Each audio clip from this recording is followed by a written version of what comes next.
Hey yo, welcome back to the channel, and we got the E30 here in front of us, and we're gonna be doing a little body work today, or well, not necessarily body work, but I am going to be replacing this trunk lid, which has been bothering me ever since I bought the car, mainly because of how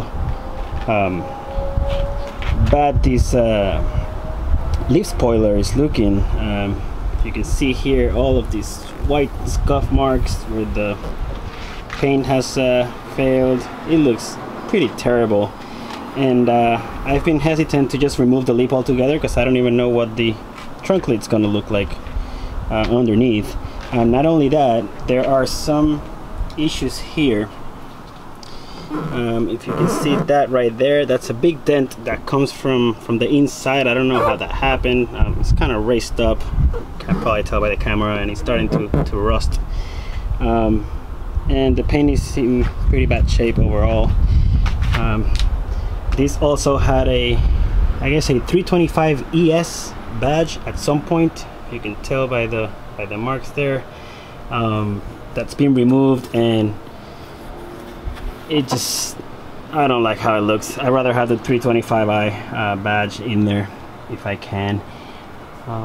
One thing you will notice is that, and of course the badge would tell the story, but this is not a convertible trunk lid. As you can see here, and if you're familiar with the convertibles, there is no third brake light, which is typically mounted right here, right in the middle, and those are known for leaking and rusting and just being a bit of a pain to maintain over the long term. So many convertible owners would look to swap out these trunk lids from, you know, a coupe if they can, just to avoid having to deal with the hassle of the third brake light. Mine came like this already when I bought it, so I'm happy with that. Alright, so here we have the trunk lid that I'm going to be using, and as you can see, this is in much better shape than what I currently have on the car, and especially the spoiler here. Let's see if I can get a better light here for the camera, so you can see here, this one is almost pristine. There are some minor imperfections. The light's not helping me here, but maybe you can see that there, but nothing major. And the metal itself looks really good. The paint is in good shape. There are no dents, dings, or anything like that. Also, this does have the badge at 325. I know it's not on IS. Maybe I can take the S out. Now this should be a easy job, although I've never done this before. And there's a couple of things that you want to watch out for. One, of course, there's a trunk light here that I want to keep functional, and the wire comes out all the way to here. Probably want to keep my toolkit as well. The rest is just taking care of these bolts here. So there's 2 on each side, and that should be all there is to taking this thing out.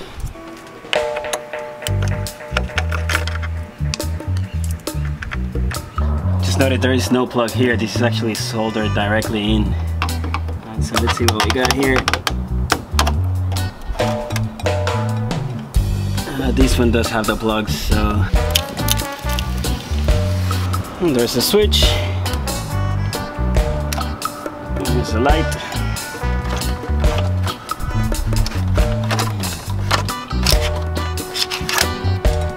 And there we have it. Right, so we're ready to remove this thing, and I'm gonna start on this side. These are 10mm bolts.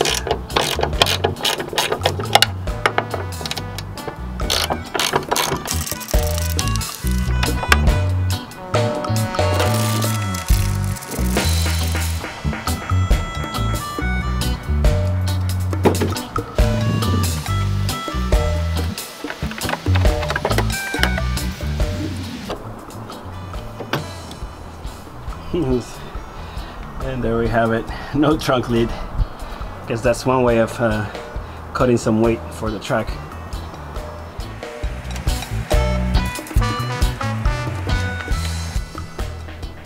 And here's a side-by-side while I have them here. You can already tell the paint condition alone is way different. This is looking much better. I don't know how this is going to match the rest of the car, so that is definitely one concern I have. We'll see how that looks like once we get it there, but I'm willing to take the risk for now. And look at this, just that spoiler, man. If anything, I think this was worth the purchase just for the leaf spoiler. These are some sort of weird material. Actually, this one even feels different. I don't know if it's the coating or the finish, but this feels like it's some sort of rubber, which is not easy to paint, and you might as well replace the whole thing if you have the chance, like I'm doing. I do need to get this cap off here, put it on that one.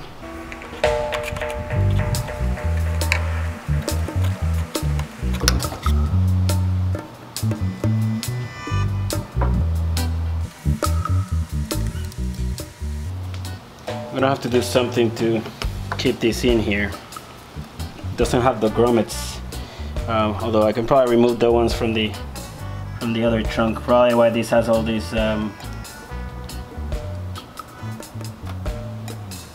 leftover residue from some sort of double tape that somebody used before.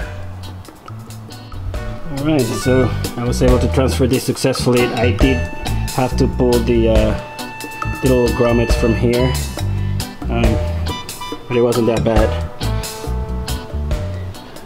I am going to be transferring the toolkit, of course, from this one to the new one.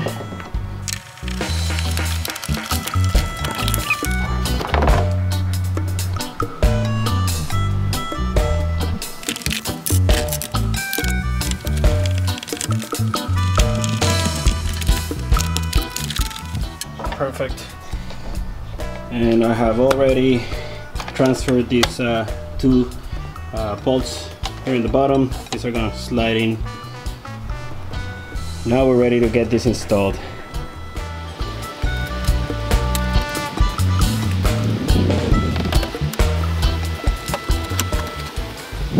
So here's a first quick glance at what this looks like, and I can really tell the difference in paint for sure.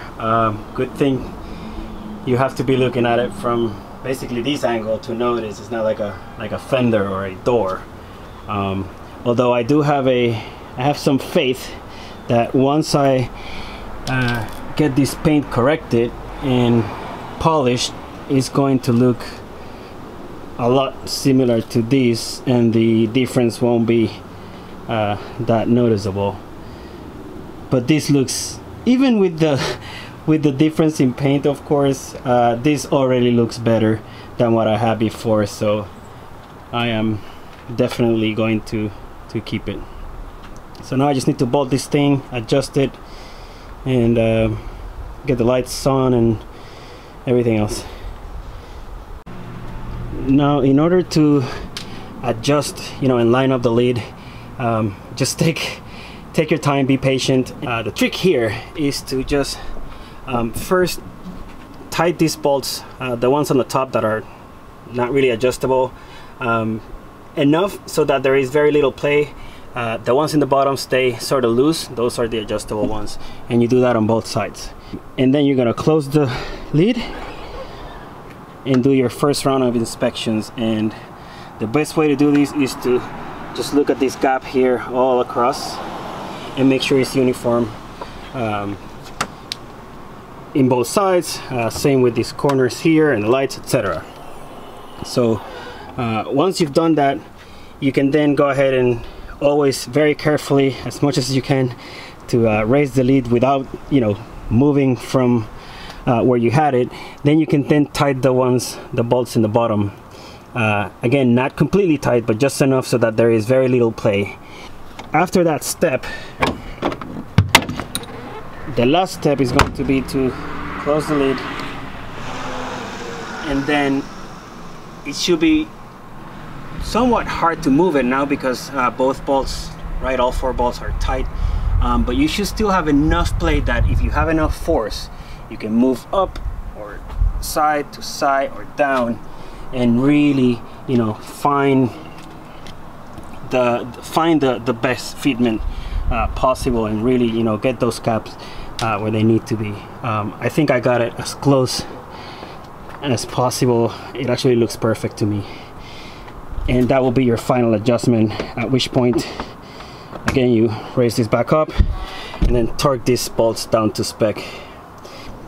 And to make it easier on yourself, I recommend not having these little chocks installed as you're making the adjustments. I was taking it on and off, you know, as needed to help me maintain this up, but not while I was fitting it. So the last piece you need to adjust is this one here. Of course, that needs to line up perfectly with the mechanism, and there are 2 adjustment settings here. Of course, these 2 bolts that mounted to the lid, you can move this up and down, and then this one here for the, I guess, what goes into the latch. Just to make it easier for me, I'm gonna use the one I had originally. That way I only have to worry about these 2 bolts and not the latch, because that was already adjusted. Of course, I think it's gonna be easier for me. And finally, I need to route this cable back through here for the light. I'm actually running out of sunlight, so I hope I get this light in there.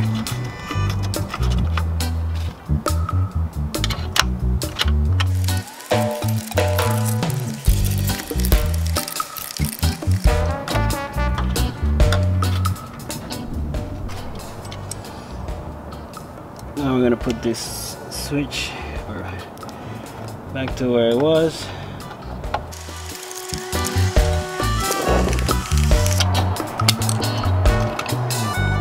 And the light.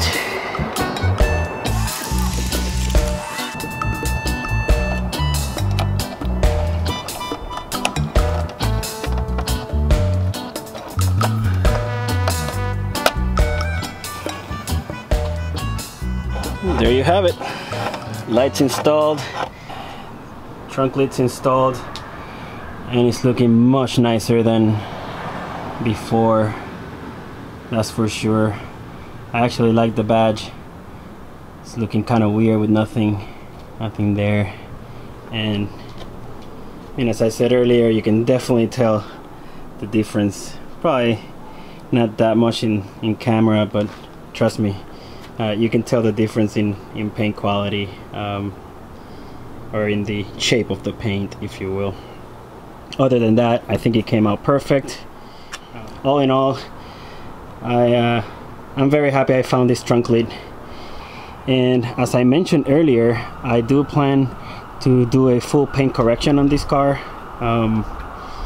And I was originally contemplating taking the car to a detailing shop, but the quotes are just outrageous. Depending on the level of paint correction you want, of course, it can run into the thousands of dollars. So I figured, you know what, I decided to take a stab at it myself and see if I can learn something. Now the good thing is that now I have a full panel that I can practice on before I touch the rest of the car. So that's what I'm going to be doing with this trunk lid. I'm going to be getting some equipment, compounds polish, and, a dual action polisher, and test my skills and attempt to go through the learning curve with this piece before I touch the rest of the car. So watch out for that in a future video for sure.